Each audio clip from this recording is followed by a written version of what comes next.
Hey everybody, welcome to Haylett RV. My name's Josh the RV Nerd. This is coming in just under 11,000 pounds empty weight before cargo.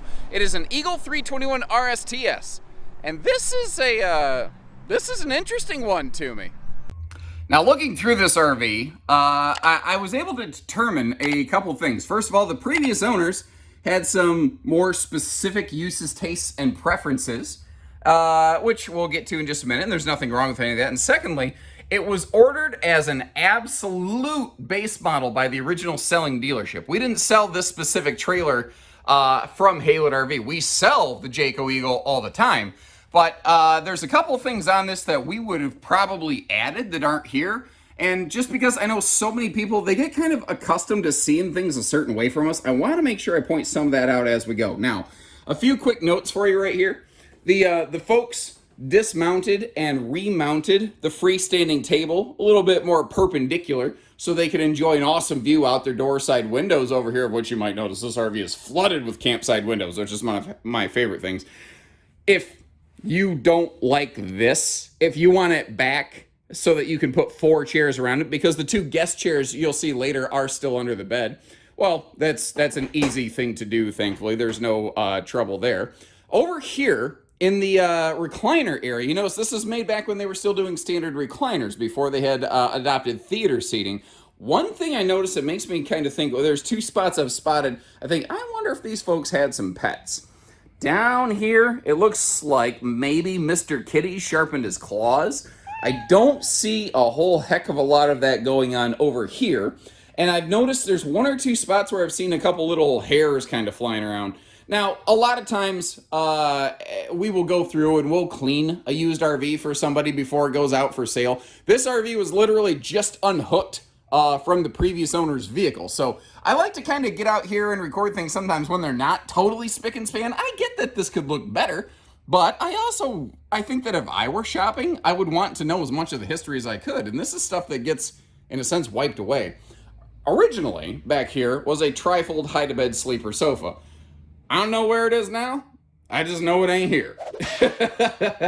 So it's kind of one of the things I think is interesting about a floor plan like this. When you see a piece of furniture gone, in a way, it's kind of cool because it leaves you the opportunity to sort of personalize and customize it as you see fit. Now, if you're like, I don't care about that. I don't want to customize it. I want a sofa. I want a chair there where there was supposed to be one. No sweat. Give us a call. We know people that make them. We know places to get them. We can get you a sofa if that's what you're looking for. We can get something quoted out for you. Straight across from the TV, you see that electric space heat and Tootsie toaster. Got an easy view of the entertainment center on this one. And this is one of the only used RVs I've ever had the chance to get in that does feature that modern farmhouse decor, that lighter, brighter tone to give us a little bit bigger space and feel. Now, if we open all this up, there's some cool things going on here. Then one that just really shocked me. First of which, we've got some awesome pantry space. That's all residential soft close drawer stuff. But you might notice this is actually, start doing the math. This is a triple pantry camper. You've got the dedicated pantry in the slide. You've got a convertible pantry closet over next to that coffee bar. And then next to the refrigerator, we have another pantry. It's the pantry next to the fridge and the fridge itself that really kind of threw me for a loop personally, because this was made during a rare time when a big Eagle like this had a standard 8 cubic foot gas electric fridge freezer. Remember back to when I said this was ordered as an absolute base model, so the original dealership could probably sell it as hey, we've got the best price on one of these you could ever imagine. Well, it's maybe a good price, but also maybe lacking certain equipment that you kind of come to expect on a bigger fifth wheel. So this right here is an 8 cubic foot gas electric fridge freezer. It's got a handy drawer below. You see that extra pantry beside it. You're not losing space. You're just exchanging dry space for fridge space. A lot of these that you see in the marketplace are going to have a larger, like 4-door refrigerator or something like that to maximize your cold storage. But you lose a pantry when you do that. So it's a bit of a give and a take. But what I thought about, especially with this being a solar prepped camper, this thing is kind of prepped and ready to be an excellent boondocking camper.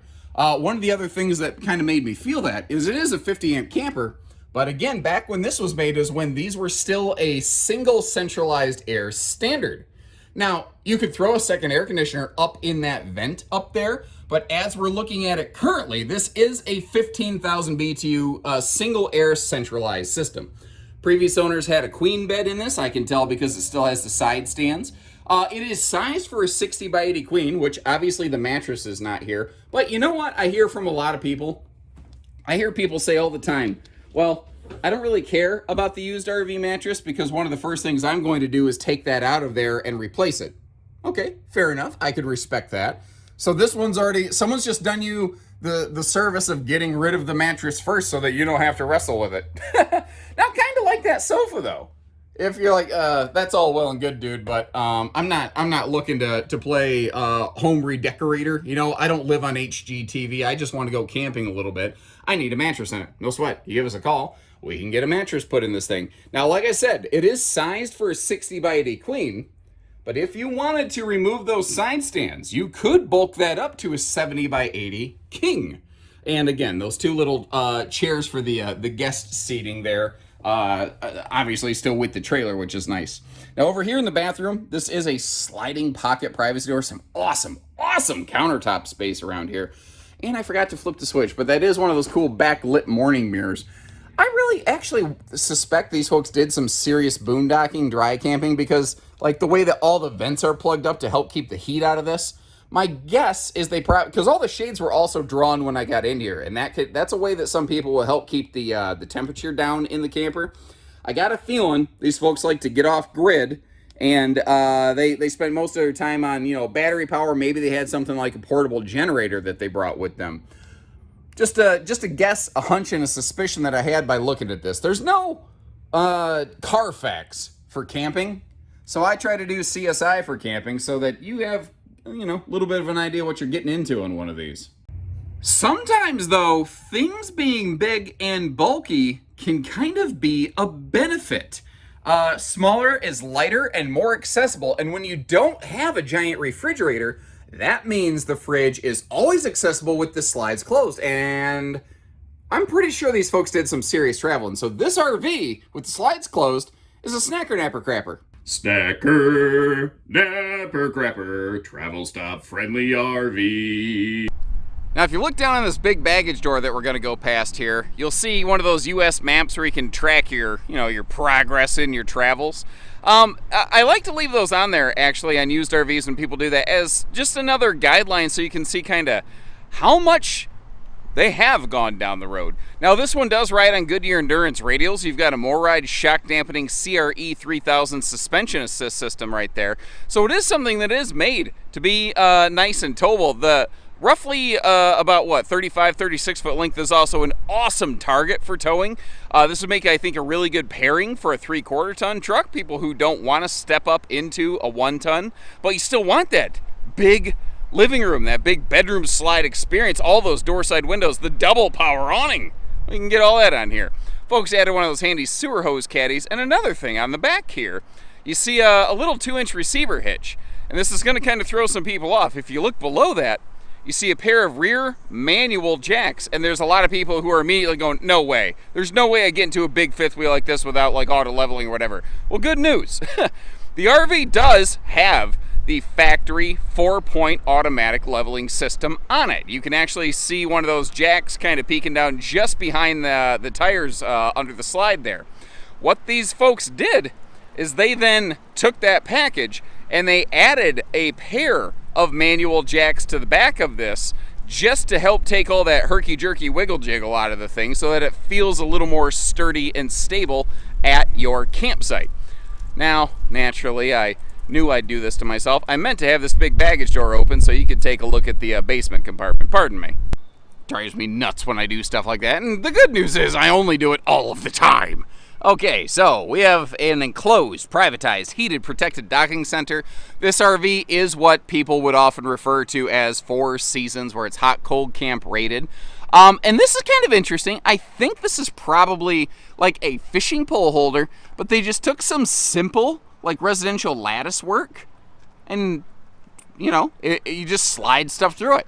It's inexpensive, it's lightweight, it's probably very effective in a sense. I was looking at that going, You know what? Probably not a bad way to accomplish that.